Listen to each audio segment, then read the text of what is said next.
In the autumn of 1641, the Kingdom of Ireland was like a pile of dry wood ready to catch fire. For decades, tensions had been building because of religious, ethnic, and economic fights. The main cause of the trouble was a policy called the plantation. The English crown took huge areas of land from native Catholic families and gave them to loyal Protestant settlers from England and Scotland. The most recent and aggressive of these was the plantation of Ulster, which completely changed the northern part of the island. This created a new, powerful Protestant landowning class. At the same time, the former Catholic landowners, both the ancient Gaelic Irish and the Old English descendants of medieval Norman conquerors, were pushed off their ancestral lands or became tenants on them. The dispossessed Irish were left living right beside the new settlers, creating a society filled with deep tension and a powerful sense of injustice. These Catholic groups, the Gaelic Irish and the Old English, found themselves united by their shared Catholic faith. They were blocked from having any real political power by the Protestant-run government in Dublin Castle. This was more than a fight over land. It was a struggle for cultural and religious survival. The rise of aggressive Puritanism in the English Parliament made Irish Catholics fear that their religion, which had survived the Reformation, was now in danger of being wiped out completely. This fear became the glue that would soon bind different Catholic factions together. The spark that lit the fire came from across the sea. The 1640s were a time of major political crisis in the British Isles, known as the Wars of the Three Kingdoms. King Charles I was locked in a bitter power struggle with his English Parliament. He had already fought and lost a war against his Scottish subjects. This instability in England presented a perfect opportunity for the disenfranchised Catholic leaders in Ireland. With the king weakened, they saw a chance to reclaim their lands, secure their faith, and demand their rights. The rebellion was supposed to be a swift, mostly bloodless coup. In the early hours of October 23, 1641, a small group of Catholic conspirators, led by men like Rory O'More and Sir Phelim O'Neill, planned to seize Dublin Castle and other key forts. Their goal was not full independence, but to force the government to give them religious freedom and stop taking their land. But the plan failed disastrously when a conspirator betrayed them in Dublin. The failure of the coup did not stop the rebellion. Instead, it unleashed it in its most chaotic and violent form. Without the leaders' coordinated plan, the uprising exploded spontaneously across Ulster. The initial political aims were quickly forgotten in a wave of popular fury. Followers of O'Neill began to attack English and Scottish settlers, first robbing them and driving them from their farms, but the violence soon escalated to murder. This became a brutal ethnic conflict. In one of the most infamous atrocities, hundreds of Protestant men, women, and children were forced into the freezing waters of the River Bann at Portadown and drowned. Such massacres, often exaggerated by propagandists in England, created a lasting image of Irish Catholic savagery and fueled a powerful thirst for revenge. The government's response was equally ferocious. English and Scottish forces retaliated with indiscriminate slaughter of Catholic civilians. A vicious cycle of atrocity and reprisal was set in motion. The fire in Ulster soon spread across the island. The Dublin government, panicked and paranoid, declared all Catholics potential traitors.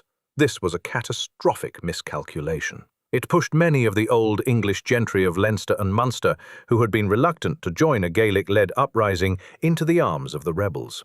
Seeing that the government made no distinction between loyal and disloyal Catholics, they decided their only hope for survival was to join the rebellion. A regional revolt had become a national war. By the spring of 1642, the disorganized uprising had turned into a more structured conflict, with four main factions fighting for control of Ireland. The Irish Catholic Confederates formed their own de facto independent Irish state, called the Confederate Catholic Association of Ireland, with its capital in Kilkenny. Their official motto was, "For God, for King, for country, Ireland is united." They said they were loyal to King Charles I while fighting his armies in Ireland. Their political leader was Richard Butler, Viscount Mountgarrett, from the powerful Butler dynasty. His main home was Ballyragget Castle in County Kilkenny, which made that town a central place for the Confederate cause. To lead their armies, they brought home professional Irish soldiers who had been fighting in Europe. Thomas Preston, a veteran of the Spanish army and of Old English descent, was given command of the Confederate army in Leinster. His great rival was Owen Roe O'Neill, a Gaelic Irish nobleman from Ulster, who was also a highly respected officer from the Spanish service. The English Royalists were forces loyal to King Charles I, commanded by James Butler, Earl of Ormond. He was a staunch Protestant, but was the head of the same powerful Butler family as the Confederate president, Viscount Mountgarrett, showing how the war often pitted cousin against cousin. Ormond's main job was to crush the Catholic rebellion and secure Ireland for the king, but he was always short on resources and stuck in a difficult political position. The Scottish Covenanters were a third army. They were a powerful Presbyterian movement that had rebelled against the king's church reforms. Deeply hostile to both the king and Catholicism, they sent an army of 10,000 men under Major General Robert Monroe to Ulster. Their stated mission was to protect Scottish settlers, but they acted as an independent and exceptionally brutal force. The English parliamentarians were initially a minor faction in Ireland, but their power grew as the English Civil War intensified. They saw the Irish Confederates as both Catholic rebels and Royalist allies, a doubly damned enemy to be shown no mercy. The shadow of their most formidable general, Oliver Cromwell, loomed large over the later part of the conflict. In the early years of the war, the most professional fighting force in Ireland was the Royalist army under the Earl of Ormond. In the spring of 1642, he marched out of Dublin to pacify the surrounding areas. He won a victory at the Battle of Clearush in County Kildare, but this showed the limits of his power. He could win battles, but did not have the numbers to reconquer the whole country. The Confederate cause in Leinster got a major boost when General Thomas Preston arrived, with experienced officers, weapons, and ammunition from France. However, his first major action was a failure. In December 1642, he tried to ambush a smaller Royalist force near Timahoe, but was outmaneuvered and driven back. In March 1643, Ormond launched his most ambitious campaign, marching an army of 2,500 foot soldiers and 800 cavalry south into the Confederate heartlands of Wexford and Kilkenny. His advance was ruthless. He laid siege to the strategic port town of New Ross. His artillery battered a breach in the walls, but the town's defenders fought with ferocious determination. They dug a large trench behind the breach to trap attackers. Pinned down by musket fire and hampered by heavy rain and dwindling supplies, Ormond was forced to admit defeat and lift the siege. His army was now in a dangerous position, retreating through hostile territory. General Preston saw his chance for revenge and mobilized the Confederate Leinster army to intercept him. The two forces met on March 18, 1643, near the village of Old Ross. Preston had superior numbers, but Ormond had the better position and, crucially, better artillery. Ormond's cannons tore through the advancing Confederate infantry. The battle seemed lost for the Royalists when their cavalry panicked and fled. But the Royalist infantry stood firm, repulsed the Confederate attack, and eventually launched a counterattack that broke Preston's army. The pursuit continued until nightfall, inflicting devastating losses. The Battle of Ross was a shattering defeat for Preston. It was in the aftermath of this disaster that the war turned sharply towards two small towns on the Kilkenny-Queens County border, Ballyragget and Ballinakill. These two settlements, just a few miles apart, were a miniature frontier representing the two warring sides. Ballyragget was a key Confederate town, dominated by the castle of Viscount Mountgarrett, the president of the Confederate Supreme Council. It was a symbol of the Old English Catholic aristocracy leading the rebellion. Ballinakill, just across the county line, was its complete opposite. It was a Protestant plantation town, founded as a colony for English settlers. It was a fortified outpost with a strong castle, defensive walls, and local ironworks. Its very existence was a direct assertion of the colonial policy the Confederates were fighting to overthrow. Conflict between them was inevitable. After the Battle of Ross, a separate Confederate force of 600 men from Westmeath, under Sir James Dillon, arrived in the area. They had been marching to reinforce Preston, but were too late. They stopped to rest at the friendly Confederate town of Ballyragget. The date was March 17th, St. Patrick's Night. Believing themselves safe, Dillon's soldiers celebrated, becoming very merry for honor of their saint, and being full of drink. This catastrophic lapse in discipline proved fatal.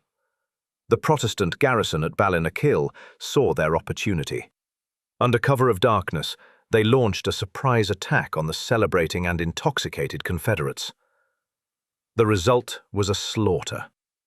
Dillon's force was cut to pieces or dispersed, and all their arms taken. For General Preston, the news of this massacre was the final humiliation. His main army had been shattered at Ross, and now a detachment had been wiped out through negligence. Lord Mountgarrett, whose own estates were constantly raided from Ballinakill, also demanded action. Preston marched what was left of his army to lay siege to Ballinakill. The siege began in April 1643 and lasted for about 7 weeks. It was a long and bitter affair. The English settlers, fighting for their lives, mounted a ferocious defense. The hatred between the two sides became intensely personal. In a grim display of brutality, the besieged flung out into the camp the heads of some of the besiegers whom they had killed, and the besiegers staked up in the like manner some of the heads of the garrison. For weeks, Preston's army could not break the defences. The turning point came with the arrival of heavy siege artillery, 2 massive 24-pounder cannons and a mortar recently acquired from Spain. The effect was immediate and terrifying. A mortar shell, described as a bomb, crashed through the roof of the castle and exploded inside. The psychological impact was devastating, particularly on the women and children sheltering within. With the castle breached and the walls crumbling, the town became impossible to defend. On May 5th, 1643, the garrison of Ballinakill finally surrendered. Perhaps out of respect for their courageous defense, Preston granted them fair terms. In a final contrast to the barbarity of the siege, the Confederate nobleman Lord Castlehaven personally escorted the English survivors to ensure their safe passage towards the Royalist lines near Dublin. The fall of Ballinakill was a significant local victory for the Irish Confederates. It removed a painful thorn from their side, restored some morale after the disaster at Ross, and showed their growing military skill with modern siege artillery. Yet, it was just one bloody chapter in a war that would drag on for another decade. The internal divisions within the Confederate cause would ultimately prove fatal. The war would not end in a negotiated peace. It would end in 1649 with the arrival of Oliver Cromwell's new model army, which crushed all opposition with a ruthlessness that would be seared into Irish memory forever. The intense, vicious struggle between the people of Ballyragget and Ballinakill was a small-scale version of the entire war, a tragic conflict that left deep wounds and enduring scars on the course of Irish history for centuries to come.